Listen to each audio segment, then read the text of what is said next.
Oke bang, MBG lagi rame nih, ada pro kontranya banyak.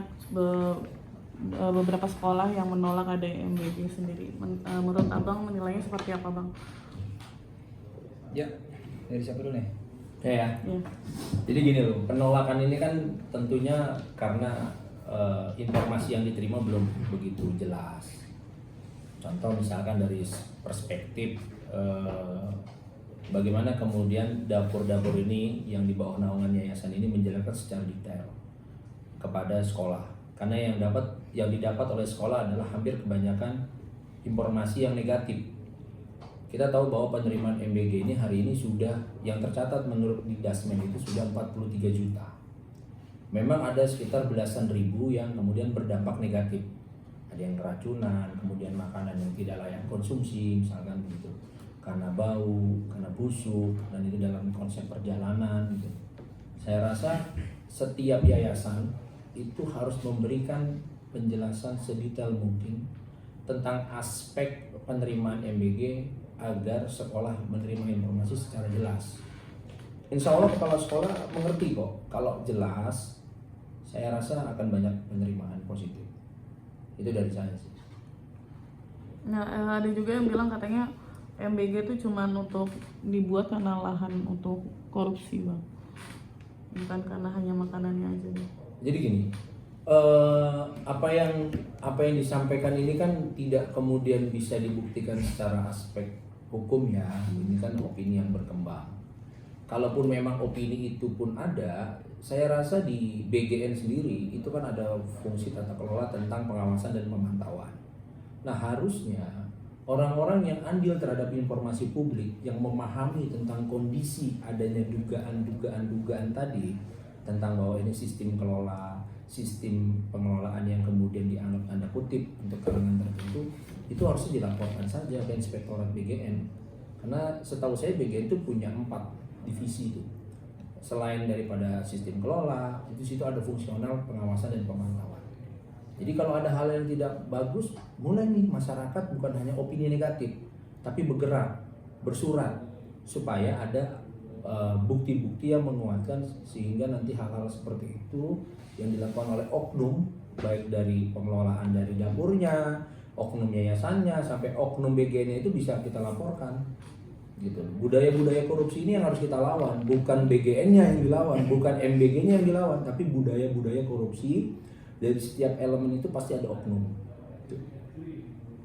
Bang, gelombang penolakan juga datang dari Ketua BEM UGM yang bersuara keras, artinya membongkar adanya dugaan permainan oleh para orang-orang yang punya jabatan lah. Abang sendiri melihatnya seperti apa mungkin? Itu positif ya. Kalau kemudian yang diksi yang disampaikan oleh Ketua BEM UGM ini saya rasa kan positif. Tetapi ada overlapping bahasa edukasinya terhadap kesimpulan tanpa dilengkapi dengan bukti yang ada. Contoh misalkan dia statement dengan tema MBG adalah makanan maling berkedok gizi misalkan. Buat saya itu udah terlalu hiperbola. Seharusnya dia melihat sudut daripada penerimaan jumlah siswa-siswi yang hari ini merasakan MBG. Kita tidak bisa menyamakan penerima MBG ini secara sama rata adalah orang-orang yang mampu dan layak gitu loh, atau rata-rata menengah. Tetapi juga ada kalangan masyarakat yang ekonomi bawah saat ini menerima program pemerintah atas nama MBG ini sangat bermanfaat. Nah, kita ambil contoh, selain siswa-siswi yang mungkin orang tuanya tidak berpenghasilan tetap, sudah barang tentu tiap hari anak-anaknya pasti mendapatkan makanan di sekolah. Kemudian teman-teman kita yang guru yang hari ini mungkin pendapatannya belum layak, alhamdulillah sekarang sudah disupport anggaran MBG itu masuk juga ke guru-guru. Nah, jadi buat saya yang disampaikan harusnya lebih administrasi lah, bukan hanya opini saja. Kumpulkan bukti yang ada, kemudian laporkan secara berjenjang. Kita kan punya juga nanti gugatan-gugatan, mungkin class action kalau memang terbukti gitu. Jadi buat saya jangan hanya bicara tentang opini, tapi bicara tentang kumpulkan bukti dan laporkan. Semua saya yakin warga negara Indonesia setuju untuk melawan budaya korupsi. Saya rasa itu. Bang, kalau dari segi hukumnya sendiri emang bisa Bang, beberapa sekolah sepihak gitu untuk menolak MBG karena dia sampai ada tulisan pelang gitu untuk sekolah ini menolak MBG. Ya. Mengenai hukum ya, MBG ini sudah menjadi program nasional yang sudah di cover, dipayung hukumin oleh Perpres juga tentang undang-undang juga ya. Jadi padanya kita pertama Perpres nomor 83 tahun 2024 tentang Badan Gizi Nasional, terus diperkuat lagi dengan Perpres nomor 115 ya tentang penyelenggaraan mekanisme dan sasaran program MBG kepada anak-anak. Di lain lagi ada didukung juga Undang-Undang APBN 2026 mengatur tentang anggaran pelaksanaan MBG dan Undang-Undang 12 tahun 2000, Undang-Undang 18 tahun 2012 tentang Undang-Undang Pangan. Artinya selama 5 tahun ke depan MBG ini sudah mempunyai payung hukum.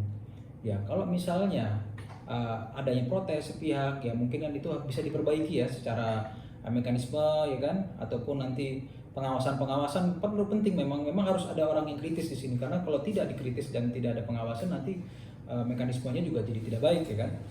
Karena ya kami juga banyak mendapatkan informasi, misalnya contoh yang tadi tentang risiko adanya tata kelola korupsi misalnya. Misalnya itu dari BGN itu membatasi yayasan yang terdaftar, di mana yayasan itu bisa membuat 10 dapur. Tapi sekarang sudah tidak terbuka lagi bagi yayasan-yayasan baru. Otomatis banyak para pelaku usaha MBG itu dia harus pinjam pakai dengan yayasan, dan di mana itu ada dana yang dipinjam PT pinjam yayasan tersebut, ya kan, akhirnya saling berbagi. Dan kalau misalnya semuanya di monopoli ya sama 1-2 orang yang penguasa, itu juga kurang elok ya maksudnya. Ini bisa jadi keuntungan sepihak. Mungkin itulah yang harus dijadikan perbaikan atau interpreksi lah daripada BGN gitu kan. Terus juga tentang adanya kualitas menu, di mana banyak menu-menu yang kurang pengawasannya ya kan. Jadi di sini banyak orang-orang yang pengelola dari dapur itu dia diserahkan bukan pada porsinya. Ahli gizi harusnya orang yang ahli gizi, bukan orang yang tiba-tiba menjadi profesional ahli gizi gitu kan. Profesional ya kan. Karena memang tugasnya cukup berat, 3.000 makanan setiap hari harus disediakan, dan itu selama Senin sampai Jumat, ya kan, libur 1 minggu.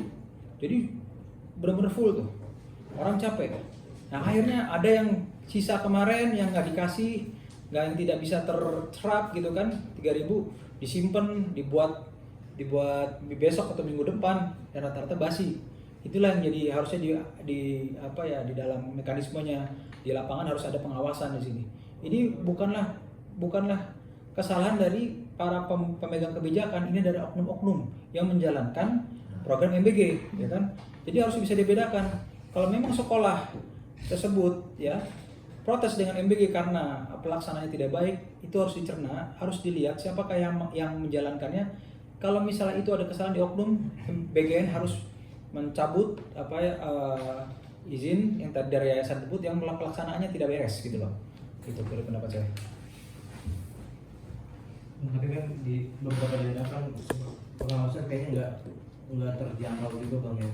Bahkan tarif-tarifnya ada yang hanya 5.000 gitu kalau dinominalkan dalam MBG. Nah, pengawasan kan seperti apa sih bang mungkin bang dalam MBG khusus di daerah gitu? Sebenarnya kalau buat saya ya, di dalam struktur BGN itu pasti ada deputi pengawasan dan pemantauan. Pengawasan dan pemantau ini kan karena memang sifatnya anggaran negara, otomatis setiap apa yang dilakukan oleh penerima kuasa terhadap pengelolaan MBGN ini itu harus melaporkan. Nah, sekarang permasalahannya adalah yang dilaporkan ini benar atau tidak benar, ya kan? Laporan pasti ada, tapi permasalahannya laporannya ini benar atau tidak benar. Berjalan tidak deputi ini sampai ke tingkat bawah.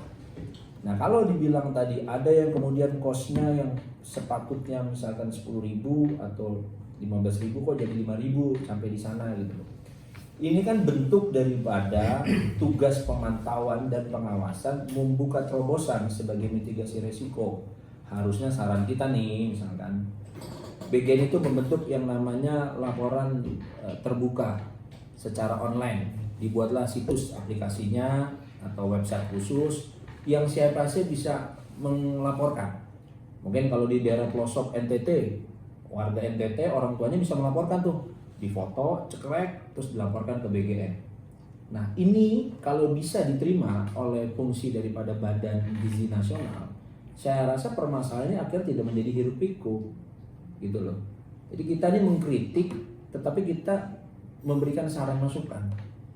Jadi jangan hanya mengkritik saja terus kemudian menyimpulkan tutup MBG gitu, tutup BGN, ini enggak sifatnya tidak membangun, gitu loh. Ini kan kita tidak bicara tentang ini makanan hanya cuma nanti jadi perut, nanti jadi feses kotoran misalkan. Enggak. Banyak hari ini anak-anak ini yang memang dari dia berangkat ke rumah sampai sekolah itu banyak juga yang tidak dapat sangu atau ongkos dari orang tuanya. Dengan adanya program MBG mereka jadi semangat sekolah. Nah, tetapi ada permasalahan nih, pengurangan terhadap bentuk anggaran. Dilaporkan kemana? Dilaporkannya harapannya BGN dengan deputinya ini membentuk satu terobosan itu buat saya. Jadi hari ini opini yang dikembangkan oleh publik selama belum ada bukti-bukti dan fakta itu kita susah juga. Nanti kita bisa bilang malah seolah-olah ini lawan politik, inilah prematur buat pilpres dan lain sebagainya. Saya rasa hal-hal itu akhirnya terjadi kontra opini antara yang pro dan kontra, akhirnya menjadi polemik.